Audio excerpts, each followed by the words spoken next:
Welcome to this module of Professor Messer's free CompTIA A+ certification training course on installing, configuring, and upgrading your video systems.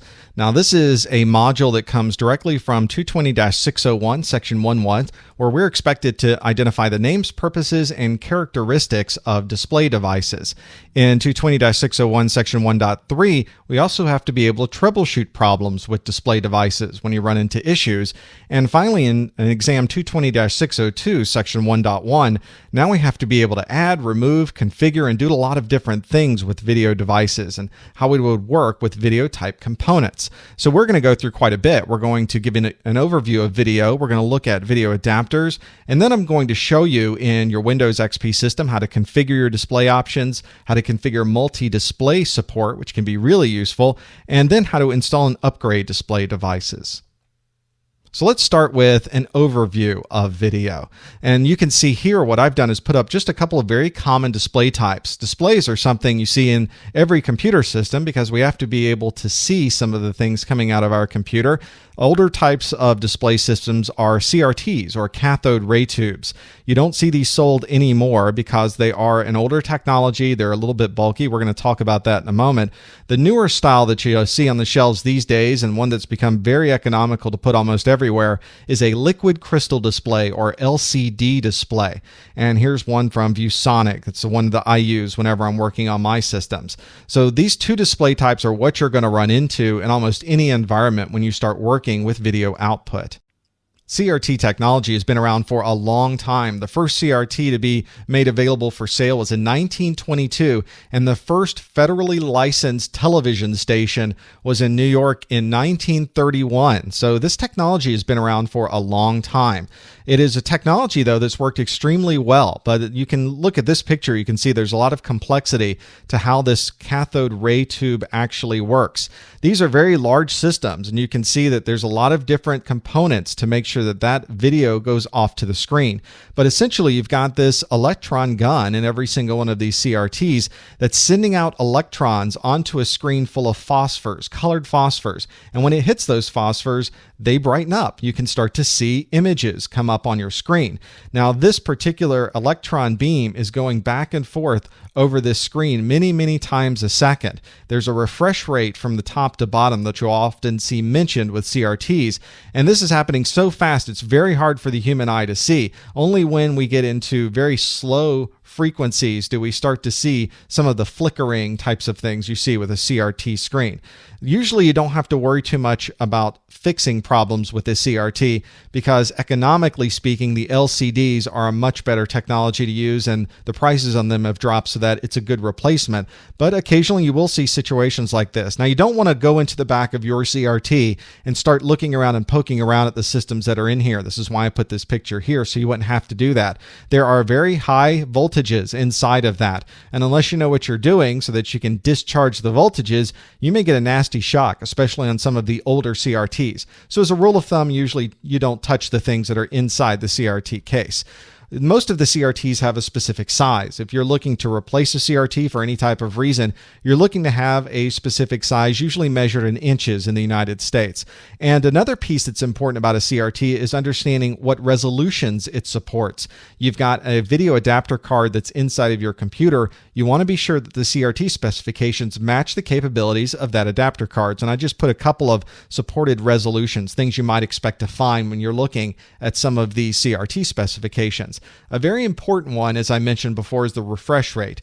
The higher the refresh rate, the easier it is on your eyes. But the higher the refresh rate, usually the more expensive the CRT as well. The problem is that if you're sitting in front of your monitor for a lot of time during the day, you're going to want to have a CRT that has a higher refresh rate so that your eyes don't get tired. You'll find that your eyes start to bother you at lower refresh rates because you can actually see the flickering as it goes by in your system. The human eye can't keep track of every refresh, but we start to see it when we start blinking our eyes and moving our eyes around the screen. So the higher refresh rate, the easier it's going to be. These days, the technology is all about liquid crystal displays. Those are the ones that you'll see in almost every environment now. The LCD works by there's actually a light in the back of every LCD screen that's sending the light back through all of these different layers. There's a layer that usually will have a color filter so that we can see the different colors on the screen. And then there are these filters that will polarize the light both horizontally on one end and vertically on the other. And as long as there is your LCD crystal molecule that's only in one polarization, then you're not going to see anything go through there. It's when you apply some power to that crystal where it starts to flex so that we can start to move light all the way through and then finally come out the other side. So we can start to see these images showing up on our LCD screen. If there's ever a problem with this crystal molecule, this LCD molecule, then what you'll find is you're not seeing information come through. And the transistors that drive this can also get stuck, and you'll start to see stuck pixels on your screen as well.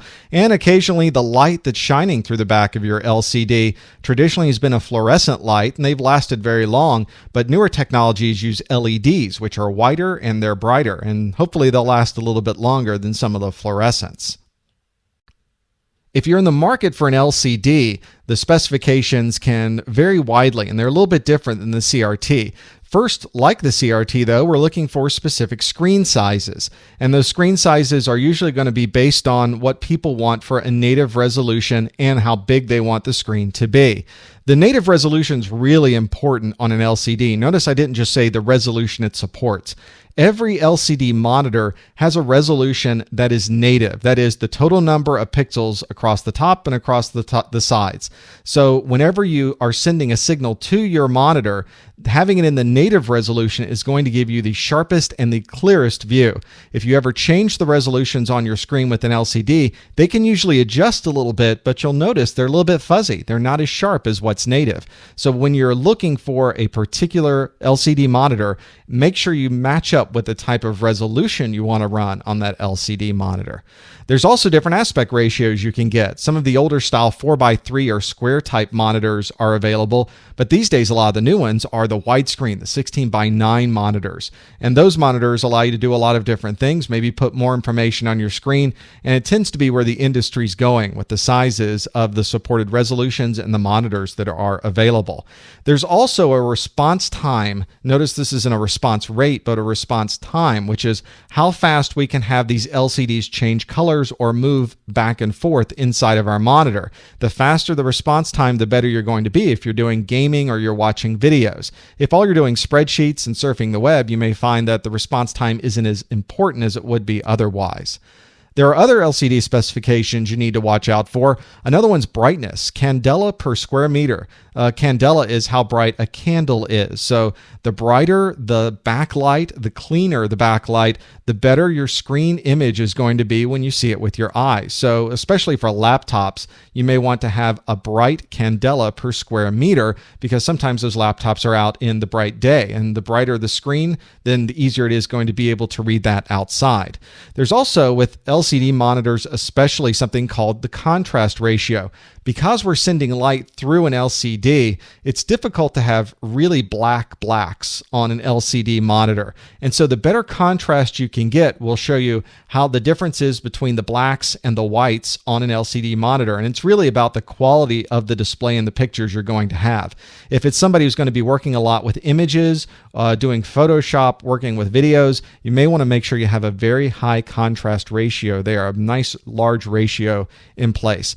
And finally, the viewing angle that you're going to look at is really important as well. You want to be sure that usually we're sitting right in front of an LCD monitor, but if you have other people that are going to want to see what's on the screen, they're going to have to be able to sitting to the side of you, make sure that the viewing angle of your LCD monitor is there. And actually there's one more thing on here, which is the connection. The connection that's in your LCD monitor should correspond to the connections that you have available on your device, on your laptop, on your desktop. If it's a monitor that only supports a DVI type connection, then you're either going to need a DVI connection on your laptop or your desktop, or you're going to need a converter that will convert from DVI to whatever you can use. Newer systems have all kinds of different connections, and we'll look more at that a little bit in the different adapters that are available, but that's just another thing to watch for and maybe have some flexibility with when you're buying an LCD monitor. There's also these LCD projectors that you'll see. They're not always LCD. They don't always have liquid crystal displays. Some of them use other technologies inside of them, but we tend to call them by the very generic name of an LCD projector. These are very, very bright, hot white type displays because the bulbs inside of them are just very, very bright, and they get very, very hot. The only thing you really have to watch out for, not only all of those other things we just talked about with LCD technologies, with the contrast ratios and the native resolutions, but you always, whenever you're working with these, don't just turn them off or unplug them when you're done. Almost all of them have a fan built into them that will run after you turn the lamp off, and that cools down the bulb so that that bulb doesn't break so easily. The bulbs are very expensive inside of these, some up to $600, $700, $800 American dollars. So you want to be sure that you make sure when you turn off the bulb that it cools down gradually so you don't have any problems and have to purchase a new bulb for this system just because you happen to pull the power out of it. Let's look at some video adapters and what you might expect to find. In many computers, there is no separate video adapter. The video might be built into the motherboard. This is how it is in my server, for instance. It has an ATI Rage XL card that's really built into the motherboard. The chip is right on the motherboard itself. In fact, right next to that chip is the memory that is used for the video. And so there's a separate place on my on the motherboard itself where I just plug in a VGA cable. I don't need any additional adapter whatsoever to have video come out of this system. But if I did want to upgrade the video, I can do it through a couple of different ways. Maybe it's this older style video card, which is an AGP card, an accelerated graphics port card, and it has a specialized graphics connection on the motherboard. You don't really see that on the newer motherboards. Almost all the new motherboards use a technology called PCI Express. And the PCI Express is very standardized and it's very high throughput. So we're able to take these newer types of video cards, have much larger resolutions, and run things much faster on them through this PCI Express format. Whenever we're looking at a video adapter board, you're going to find there's a lot of different memory options. There's a lot of different connections on the back. The one that's really important for some of the newer games is one called video RAM. The video RAM that's on these cards is a very specialized type of RAM that's very, very fast. It's not like the memory you would put on the motherboard of your computer, although it's doing very similar types of processes, but it's all contained on that video card itself. You also want to look to see on your video adapter board what resolutions are supported. Now you're starting to see where we have to match what's on the adapter card with the type of monitor we're getting. All of this has to work together. And usually you're finding your adapter card first, figuring out what resolutions it supports, and then buying your monitor based on what those capabilities are. It doesn't always have to work that way, but just make sure you sync up there. Notice the different connectors that are on the back, not just the standard VGA, but this card has an S-Video connection on it. It has an HDMI connection on it. It even has a DVI connection on it. Now, what's interesting about this is that there's different capabilities here. For instance, the DVI connection, this bigger DVI, only does video, but the HDMI supports both video and audio. So you may want to see if your video card will also output audio through your HDMI connection. It doesn't have to do that, but that's another capability that might be available on the video adapter board that you acquire. Let's talk about configuring the display options that are inside your computer. I have a virtual machine running in this presentation that we're doing that's a Windows XP system. And what I want to be able to do is show you how you would change some of the display options. Let's say that you have gotten a new monitor and it supports a much larger resolution, and you'd like to change the resolution of your desktop to be able to take advantage of that native resolution on your LCD computers. This is a very common scenario these days. Where you might find that is in your control panel. And under the control panel, I'm showing the classic view of what you would expect to see in your control panel, which makes it a little bit easier to find these things. There is an option here for display. And if we double click display, it brings up this display properties box. Now in this display properties box is where you would change a lot of different things. Our background, our screensavers. The one we're interested in knowing right now though is under the settings tab. And if you click on that settings tab, you can see that, well, you can see this is an example of what we're looking at. This is our default default monitor. I'm running this particular virtual machine, but it's simulating an S3 Trio 32 card. And you can see the resolution it's running at, the type of color qualities that are available to me. And generally, Windows is very good at identifying the type of monitor we have connected and the type of card that we have inside of our computer, the adapter card. If either of these things doesn't sync up, if it, for instance, says default monitor, you may want to go out to the manufacturer of your monitor and download a driver so that Windows knows what type of resolutions your monitor supports, and it can do a lot of this work for you by syncing up these pieces.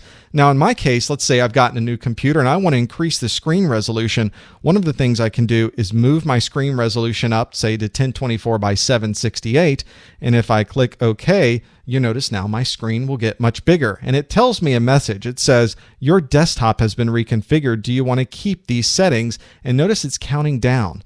5, 4. If I do nothing, what you're going to find is the screen goes back to the original resolution. This is a safety piece that's put into Windows so that if you happen to accidentally set it to a resolution that your monitor doesn't support and your monitor suddenly goes blank, well, if it goes blank, you can't set it back. So Windows counts this down and waits for you to tell it if you can read things or not.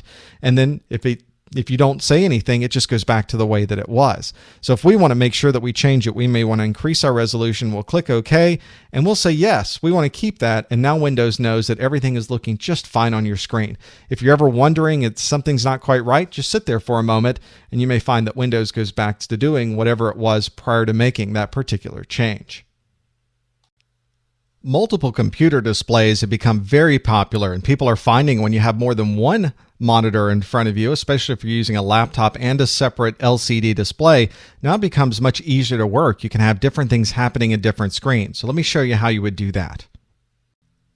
To give you a feel how you would manage multiple displays on your computer, I've loaded up a Windows XP desktop into a virtual machine. Since we're working in this video over the internet scenario, I can't have you sit with me and look at my different monitors. But in this VMware workstation, I am able to work with multiple monitors so that you can see what the effect might be on your computer system.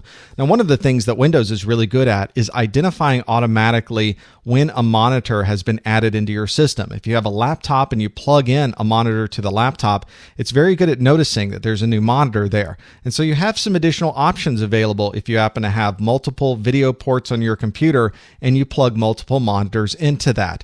Now, in the last scenario, we were looking at the control panel to get to our displays, but there's also a shortcut you can do. If you right mouse click anywhere in the background, one of the options that you have available is properties. And if I click properties, you'll notice the exact same display properties that we saw before happen to pop up on our screen here. So that's very useful to have. Again, we're going to go to the Settings tab, but one of the things you'll notice, it's a little bit different than the Settings tab we had last time because now there are two monitors listed. One has a number 1 and one has a number 2. So Windows has already identified that we have multiple adapter cards in our computer, or we're plugging in multiple screens into the adapter cards that we have. And you'll notice that one is active, and you can see it's your primary display. If I mouse over to the second one here, it says it's not active. Well, I want to be able to take advantage of that separate monitor that's on my system. So if I right mouse click, I can say that that monitor is really attached to my system. And if I click it, you'll see that it becomes active. Now, it hasn't really actually become active yet. You notice we aren't looking at two monitors quite yet. But one of the things that I can do is click the apply button. And what it's going to say is that it's going to update my screen here to have multiple monitors on it. And you can see if we expand this out a little bit, you can't really see it on my screen. You can sort of see where the split is because the first monitor and the second monitor actually start and end in this virtual machine right here. So I've got this extra whole desktop that opened up. And if we had a real computer sitting here, you would find that second monitor now suddenly became available. And we can do other things with this. Each monitor can be, you can change the resolutions of each monitor independently just by clicking on it and highlighting it and changing it into whatever resolution is supported by that adapter card and that monitor combination. Another thing you'll notice with these multiple monitors is you can move the monitors around. If your monitor happens to be on the left side, your secondary monitor, you can just move it over to the left side. If it happens to be on the right side closer to the bottom, you can move it to the right side closer to the bottom. And that way when you move your mouse between those monitors, it flows a little bit better. It's a little bit easier to work with. But it's just like having a single monitor now, but having the multiple monitors and the independence there, we can really make it view and change the physical arrangement exactly the way we happen to have it in our office. We've talked a little bit about installing and upgrading display devices by adding a new monitor into our system, but occasionally you'll need to update the drivers as well. So let's look to see how we might do that. I'm back in my virtual machine, and one of the things that I want to do is look to see what drivers are there already. Video drivers are updated all the time because video drivers are extremely complex, and usually they're doing a lot of different output functions. And so you'll find that adapter card drivers will come out a lot from manufacturers. So let's see what we're running in ours. If I click the properties again by right-clicking the desktop and choosing properties, taking me right to my display properties screen, I can go to my settings, and you'll notice there's an option under here called Advanced. That's exactly where we'd like to go. This is where we can look at all the configurations for our monitor, for the adapter that we happen to be using, and also some other troubleshooting tools. In general, there's some display options initially for DPI setting, the dots per inch. And sometimes if you have a very high resolution, you may want to make this dots per inch a little bit larger so that you can see things better on your screen. Unfortunately, not all programs take advantage of that. So you may find that some of the software you're using can't quite use a change with the DPI. So you may have to check that, and your mileage may vary associated with that. We want to look at our adapter. This is where we can look and see what adapter is installed into our system and even click on the properties for that adapter. And this is exactly where we'd go if we want to update drivers. And you can see there's even a tab here for the driver itself. And we can see that there are details about the driver if we want to update the driver, if we want to roll back the driver, or just uninstall it completely. Everything is done from that properties tab that you can get to, one of the ways to get to through that display properties. There's other ways as well that we're going to talk about in other videos, but that's a very common way to do it. If you get a monitor driver from your manufacturer, it may say something different in here than default monitor. It may actually say you're running a ViewSonic model number, that model, or you're running a Dell monitor, and tells you the exact monitor name. So one of the things you'll find in here, if we've loaded that driver, we'll have different options available for the monitor that's in our system. And finally, there's a troubleshooting tab. Because I mentioned those adapter cards are doing a lot of different things, you may be in a situation where you want to turn off hardware acceleration, for instance, or change some of the settings specific to that adapter card to see if it works a little bit better with the software or with the monitor that you happen to be using. So it's just one of the ways that's built into Windows front end here that allows us to start doing a little more troubleshooting of our systems and the video and the monitor. Another thing you may run into is that the adapter manufacturers, especially with the latest types of video adapters, they don't have you go into any of these properties or go into any of these screens. They may just send you with a single executable file you download from their website, and you run it natively on the Windows desktop. And that makes it very easy because there's so many different files and settings for video adapters. The manufacturers have just found that it's much easier just to have them do an entire installation program rather than you going into the details. But if you ever start troubleshooting some of those problems, you can bet that those manufacturers have you go into those screens and start changing some of the settings that are in there. We've gone through a lot in this module. We've talked all about what these CRTs and LCD videos are really about. We've talked about video adapters and the options that are available.